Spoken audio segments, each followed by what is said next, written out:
Estou aqui para gravar mais um vídeo, agora falando um pouco das características econômicas do Brasil no século XIX. Eu inverti um pouco a ordem, mandei um texto na quinzena passada e agora faço esse vídeo para discutir alguns elementos que estão presentes no texto, tá bom? Fica comigo e vamos lá. Você sabe que o café era o principal produto na pauta de exportações do século XIX. Não era um produto que tinha acabado de chegar aqui no Brasil, desde o 18 ele já estava por aqui. Aliás, no século 18 aconteceu uma diversificação agrícola, lá no tempo de Pombal, iluminismo. Lembra que Portugal queria fazer o Brasil tornar o Brasil mais lucrativo, e aí houve uma diversificação econômica. Produtos como algodão, arroz, ganharam força na pauta das exportações, e aí no século XIX essa expansão continuou. É claro que o café é o principal produto, mas não desponta sozinho, não está sozinho. E a gente pode colocar outros produtos aí nessa pauta importante de exportações. O tabaco, por exemplo, o algodão, fruto aí do crescimento da indústria têxtil europeia. Então havia uma demanda forte para algodão e o Brasil acabou destacando a produção desse produto. Eu posso falar do cacau. A pecuária continua muito forte, principalmente para abastecimento interno. É um país com uma dimensão muito grande, com a população enorme, então há um consumo muito grande de carne. E aí a pecuária também permanece forte. A mineração persiste com os diamantes, expande-se um pouco em região centro, onde hoje é Goiás, Mato Grosso, mas continua muito forte. A cana, não é de uma hora para outra que a cana deixa de ser produzida. Inclusive o Brasil continua hoje, né, no século XXI, um grande produtor de cana-de-açúcar. Então há vários produtos principais, vamos dizer assim, nesse momento do século XIX, sendo o café o principal na pauta das exportações. Tem a borracha também, que é importante, principalmente no norte, um extrativismo muito intenso. Inclusive, ele vai ser decisiva a extração da borracha para que o Brasil se interessasse pelo atual Acre, né? Então o Brasil acabou negociando com a Bolívia e acabou adquirindo o território do Acre, fruto do interesse brasileiro na exploração da borracha naquela região. A mão de obra predominante no século XIX era a mão de obra escrava, mão de obra negra. O Brasil se torna independente, mas mantém a escravidão. Inclusive no século XIX, nos anos 1800, 1810, 20 e 30, vai acontecer uma intensificação do tráfico. Tanto um tráfico interno, que seria um tráfico interno. Muitos negros são vendidos de fazendeiros do Nordeste, da cana, são vendidos para fazendeiros do Sudeste, devido à expansão das lavouras, da lavoura cafeeira. Houve também, como havia uma pressão internacional pelo tráfico havia dois fatores somados. Uma pressão internacional pelo fim do tráfico e também a questão da necessidade maior de mão de obra em virtude da expansão da lavoura cafeeira. Então havia dois fatores que acabaram levando à expansão do tráfico. Talvez não tenha ficado muito claro. Vamos lá. Então, os fazendeiros querem mais mão de obra. E aí recorrem ao Nordeste para fornecer essa mão de obra. Então é um tráfico interno. E recorrem também aos traficantes do Atlântico para trazer da África em condição de escravo para o Brasil. E aí, além disso, havia uma pressão inglesa, paradoxalmente, né? Enquanto o Brasil demandava mais mão de obra, a Inglaterra pressionava pelo fim do tráfico. E aí o que vai acontecer? As elites e os traficantes, vendo que o tráfico podia ser proibido a qualquer momento, começam a intensificar a compra de africanos. Então, esses anos em 1810, 1820 e 30, vai acontecer um boom na entrada de negros no Brasil. Inclusive, a Inglaterra foi tão além nessa pressão, tão forte nessa pressão, que ela publicou uma lei, a Bill Aberdeen, que ela determinou que qualquer navio que fosse parado por embarcações, pela esquadra inglesa no Atlântico, transportando negros, ele podia ser interceptado pela Inglaterra. Então a Inglaterra ameaçou fisicamente esses navios, e o que fez também encarecer essa mão de obra. E aí, diante dessa pressão, o Brasil lá, em meados do século, em 1850, o Brasil publica a Lei Eusébio de Queiroz, que é a lei proibindo o tráfico de escravos diante da pressão inglesa. Continuaram entrando navios aqui, mas esse número foi diminuindo, afinal a ameaça inglesa era forte. Mas chegou um tempo que de fato a lei começou a ser obedecida e deixaram de entrar escravos negros no Brasil. As pessoas se apressam e já explicam um cenário, né? Mas a história ela não pode ser observada só com simplificações. Do tipo, mas a Inglaterra queria vender produtos para o Brasil, porque eles estavam vivendo a Revolução Industrial, a indústria inglesa se expandia, então eles queriam mão de obra livre aqui, porque essa mão de obra assalariada teria dinheiro para comprar produtos ingleses. É claro que quanto mais pessoas fossem assalariadas no Brasil, quanto mais dinheiro circulasse aqui, é evidente que essas pessoas iriam recorrer a industrializados ingleses. Mas não é só isso, havia uma questão humanitária também, além da questão econômica, havia uma questão humanitária, porque você, em pleno século XIX, pós-iluminismo, pós-liberalismo, a questão das liberdades individuais, era um grande paradoxo para o Ocidente continuar mantendo a escravidão, mesmo com toda a renovação de ideias ocorrida. Então, que liberdade é essa? Uma liberdade que vale só para a Europa? Uma liberdade individual só para os europeus e o restante do mundo? E os corpos negros não teriam que ter essa liberdade? Então, a pressão humanitária também influencia para o fim do tráfico. No século XIX, paralelamente à proibição do tráfico e à expansão das lavouras, principalmente no Sudeste, a lavoura do café, houve um incentivo à imigração europeia. E aí você também tem que tomar cuidado para não simplificar a análise, porque você fala, acabou o tráfico, precisa de mão de obra, vem o imigrante europeu. É para substituir mão de obra escrava? É para substituir, mas não só para isso. Em algumas regiões, eles vieram para combater o vazio populacional. O caso do Espírito Santo, por exemplo, é esse.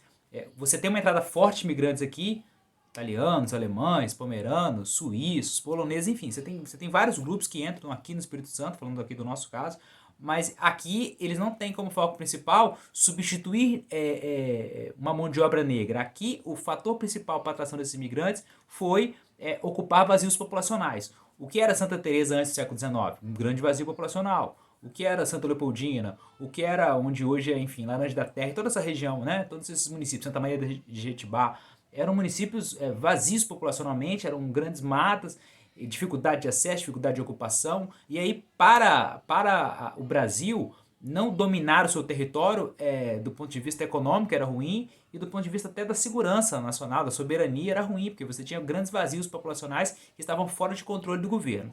Aquela coisa, ele estava me dando gastura, sabe? A cortina estava mal fechada, mas vamos prosseguindo com os nossos trabalhos.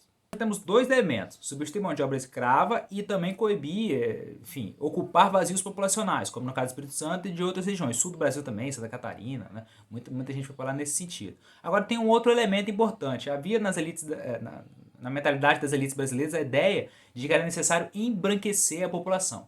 As pessoas viam que a forte presença negra aqui era um problema para o desenvolvimento do país. Olhavam para a França, olhavam para a Alemanha, viam uma população muito mais homogênea, de pele clara, via essas Inglaterra, né? Via essas nações poderosas e falava assim, pronto, eu descobri. O Brasil não se desenvolve como essas nações, porque o Brasil é um país predominantemente negro. Então, além de explorar o negro, além de escravizá-lo, de arrancá-lo do seu continente, as elites colocavam nele a culpa pelos problemas do Brasil. Na verdade, o problema não é o negro, o problema é a escravidão. O problema é a instituição da escravidão. O problema é você colocar seres humanos na condição de mercadoria, na condição de uma peça sob controle de outros seres humanos. Então você tem uma elite branca que é sádica, que detém a propriedade daquele outro ser humano, que é o negro. E aí o negro, nesse sistema opressor, ele se desenvolve no sentido de oposição à elite, oposição ao seu senhor. Ele quer fugir, ele tem um conflito permeando, porque em nenhum momento o negro vai